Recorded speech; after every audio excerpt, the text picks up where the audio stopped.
TB dam ಬಳಿಕ ಬಸವಸಾಗರ ಜಲಾಶಯಕ್ಕೂ ಕೂಡ ಕಂಟಕ ಎದುರಾಗಿದೆಯಾ? ಕಳೆದ 2 ವರ್ಷಗಳಿಂದ ಡ್ಯಾಂ ಗೇಟ್ಗಳ ನಿರ್ವಹಣೆ ಆಗಿಲ್ಲ. ಟಿಬಿ ಡ್ಯಾಂ ಏನೇನಾಯ್ತು ಗೊತ್ತು, ಎಷ್ಟು ಹರಸಾಹಸ ಪಟ್ಟು ಅಲ್ಲಿ ಗೇಟ್ ಅನ್ನ ಅಳವಡಿಸಲಾಯಿತು ಅಂತ. ಆದ್ರೆ ಬಸವಸಾಗರ ಜಲಾಶಯದಲ್ಲೂ ಕೂಡ ಕಳೆದ 2 ವರ್ಷಗಳಿಂದ ಡ್ಯಾಂ ಗೇಟ್ಗಳ ನಿರ್ವಹಣೆ ಆಗಿಲ್ಲ. ಬಸವಸಾಗರ ಡ್ಯಾಂನ ಗೇಟ್ ನಿರ್ವಹಣೆ ಆಗದ್ದಕ್ಕೆ ಇಲ್ಲೂ ಕೂಡ ಆತಂಕದ ವಾತಾವರಣ ಇದೆ. ಹುಣಸಗಿ ತಾಲೂಕಿನ ನಾರಾಯಣಪುರದ ಬಸವಸಾಗರ ಡ್ಯಾಂ ನಮ್ಮ ಪ್ರತಿನಿಧಿ ಅಮೀನ್ ಒಂದು ಪ್ರತ್ಯಕ್ಷ ವರದಿ ಕೊಟ್ಟಿದ್ದಾರೆ, ಬನ್ನಿ ನೋಡೋಣ. ಯಾದಗಿರಿ ಜಿಲ್ಲೆ ಹುಣಸಗಿ ತಾಲೂಕಿನ ನಾರಾಯಣಪುರ ಬಳಿ ಇರುವಂತಹ ಬಸವಸಾಗರ ಜಲಾಶಯದ ಬಳಿ ಇದ್ದೀನಿ. ಜಲಾಶಯದ ಕೆಲವು ದೃಶ್ಯಗಳು ತೋರಿಸುವಂಥ ಪ್ರಯತ್ನ ಕೂಡ ಮಾಡಿ. ಜೊತೆಗೆ ಈ ಒಂದು ಕ್ರಸ್ಟ್ ಗೇಟ್ಗಳಿದ್ದಾವೆ. ಈ ಒಂದು ಜಲಾಶಯಕ್ಕೆ 30 ಕ್ರಸ್ಟ್ ಗೇಟನ್ನು ಅಳವಡಿಕೆ ಮಾಡಲಾಗಿದೆ. ಈ ಒಂದು ಕ್ರಸ್ಟ್ ಗೇಟ್ಗಳು ಜೊತೆಗೆ ಈ ಒಂದು ಕ್ರಸ್ಟ್ ಗೇಟ್ನ ಆಪರೇಟ್ ಮಾಡುವಂಥ ಏನು ಯಂತ್ರಗಳಿದ್ದಾವೆ ಎಲ್ಲವೂ ಕೂಡ ಪ್ರತಿ ವರ್ಷ ಸಮಯಕ್ಕೆ ಸರಿಯಾಗಿ ಮೇಂಟೆನೆನ್ಸ್ ಮಾಡಬೇಕಾಗುತ್ತೆ, ನಿರ್ವಹಣೆ ಕೂಡ ಮಾಡಬೇಕಾಗುತ್ತೆ. ಈ ಒಂದು ನಿರ್ವಹಣೆ ಜವಾಬ್ದಾರಿ ಸಂಪೂರ್ಣವಾಗಿ KBJNL ಅಧಿಕಾರಿ ಅಂದರೆ ಡ್ಯಾಮ್ನ ಅಧಿಕಾರಿಗಳಿಗೆ ವಹಿಸಿರ್ತಾರೆ. ಅಧಿಕಾರಿಗಳು ಸರ್ಕಾರಕ್ಕೆ ಮೇಂಟೆನೆನ್ಸ್ಗೆ ಎಷ್ಟು ಹಣ ಬೇಕೋ ಅಷ್ಟು ಪ್ರಸ್ತಾವನೆಯನ್ನು ಸಲ್ಲಿಸಬೇಕಾಗುತ್ತೆ. ಆದರೆ ಅಧಿಕಾರಿಗಳು ಪ್ರಸ್ತಾವನೆ ಸಲ್ಲಿಸಿದ್ದಾರೆ. ಮೇಂಟೆನೆನ್ಸ್ಗೆ ಸುಮಾರು 2 ಕೋಟಿ ಹಣವನ್ನು ಬೇಕಂತೇಳಿ ಪ್ರಸ್ತಾವನೆ ಕೂಡ ಸಲ್ಲಿಸಿದ್ದಾರೆ.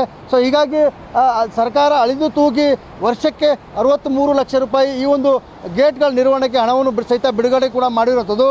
ಆದರೆ ಕಳೆದ 2 ವರ್ಷಗಳಿಂದ ಈ ಒಂದು ಗೇಟ್ಗಳ ನಿರ್ವಹಣೆ ಆಗಿಲ್ಲ ಅನ್ನೋಂಥ ಮಾತು ಸಹಿತ ಈಗ ಕೇಳಿ ಬರ್ತಿರೋದು. ಜೊತೆಗೆ ಯಾಕಂದರೆ ಈ ಗೇಟ್ಗಳು ನಿರ್ವಹಣೆ ಮಾಡೋಕ್ಕೆ ಏನಿರುತ್ತೆ ರೂಪ್ ಸಿಸ್ಟಮ್ ಇರುತ್ತೆ.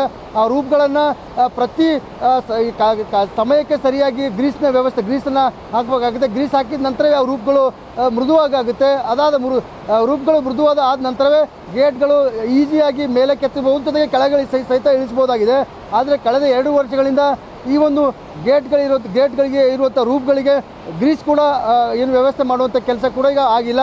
ಸರಿಯಾಗಿ ಮೇಂಟೆನೆನ್ಸ್ ಆಗಿಲ್ಲ ಅಂದರೆ ಸಾಕಷ್ಟು ದೊಡ್ಡ ಪ್ರಮಾಣದಲ್ಲಿ ಕೃಷ್ಣ ಅಂದರೆ ಮಹಾರಾಷ್ಟ್ರ ಮತ್ತು ಆಲಮಟ್ಟಿ ಜಲಾಶಯದಿಂದ ಸಾಕಷ್ಟು ಮಳೆ ನೀರು ಬಂದರೆ ಜಲಾಶಯದಿಂದ ಕೃಷ್ಣಾ ನದಿಗೆ ಹೆಚ್ಚಿನ ಪ್ರಮಾಣದಲ್ಲಿ ನೀರು ಬಿಡಬೇಕಾಗುತ್ತೆ. ಆದರೆ ಸರಿಯಾಗಿ ಮೇಂಟೆನೆನ್ಸ್ ಆಗಿಲ್ಲ. ಒಂದು ವೇಳೆ ಗೇಟ್ಗಳು ಓಪನ್ ಆಗಿಲ್ಲ ಅಂದರೆ ಸಾಕಷ್ಟು ಅನಾಹುತಗಳು ಸಹಿತ ಆಗುವಂಥ ಸಾಧ್ಯತೆಗಳು ಸಹಿತ ಇರ್ತವೆ. ಹೀಗಾಗಿ ಅಧಿಕಾರಿಗಳು ಸಮಯಕ್ಕೆ ಸರಿಯಾಗಿ ಈ ಒಂದು ಗೇಟ್ಗಳ ನಿರ್ವಹಣೆ ಮಾಡಬೇಕಾಗುತ್ತೆ. ಈ ಕಲ್ಯಾಣ ಕರ್ನಾಟಕ ಭಾಗದ ಎಲ್ಲ ಜಿಲ್ಲೆಗಳಿಗೆ ಒಂದು ಅನ್ನದಾತ ಆಗಿದೆ. ಈ ಜಲಾಶಯದ ವಾರ್ಷಿಕ ನಿರ್ವಹಣೆ ಇಲ್ಲಿವರೆಗೂ ಯಾವ ಲೋಪಗಳು ಆಗಿಲ್ಲ. ಈಗೂ ಆಗಿದೆ ಅಂತ ಹೇಳೋ ಬದಲು ಪ್ರತಿ ವರ್ಷ ಏನದ ಈ ವೈರ್ ರೂಪಿಂಗ್ ಅಂತಿರುತ್ತೆ, ಗ್ರೀಸಿಂಗ್ ಅಂತಿರುತ್ತೆ, ಅದಕ್ಕೆ ವಾರ್ಷಿಕ ನಿರ್ವಹಣೆ ಅಂತ ಇರ್ತದೆ.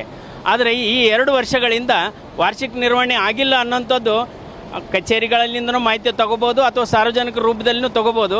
ನೀರಾವರಿ ವಿಷಯದಲ್ಲಿ, ಅಣೆಕಟ್ಟು ಸುರಕ್ಷತಾ ವಿಷಯದಲ್ಲಿ ಇದರಲ್ಲಿ ಯಾವುದೇ ಟೆಂಡರ್ ದೃಷ್ಟಿಯಿಂದ ತೊಂದರೆ ಆಗಬಾರ್ದು ಅನ್ನೋಂಥದ್ದು ನಮ್ಮ ನೇರವಾದ ಅಭಿಪ್ರಾಯ. ವಾರ್ಷಿಕವಾಗಿ ಈ ಒಂದು ಜಲಾಶಯವನ್ನು ನಿರ್ವಹಣೆ ಮಾಡಬೇಕಾಗುತ್ತೆ. ನಿರ್ವಹಣೆ ಮಾಡಿ ಕಾಲಕ್ಕೆ ಏನೇನು ಬೇಕು, ಈ ವ್ಯವಸ್ಥೆಯನ್ನು ಬೇಕು, ಅದು ವ್ಯವಸ್ಥೆಯನ್ನು ಮಾಡಬೇಕು ಅನ್ನೋಂಥದ್ದು ಇಲ್ಲಿರುವಂಥ ನೀರಾವರಿ ತಜ್ಞರು ಅಭಿಪ್ರಾಯ ಕೂಡ ಆಗಿರುವಂಥದ್ದು. ಕ್ಯಾಮ್ರಾಮನ್ ಶಿವಶಂಕರ್ ಜೊತೆ ಅಮೀನ್, TV9 ಯಾದಗಿರಿ.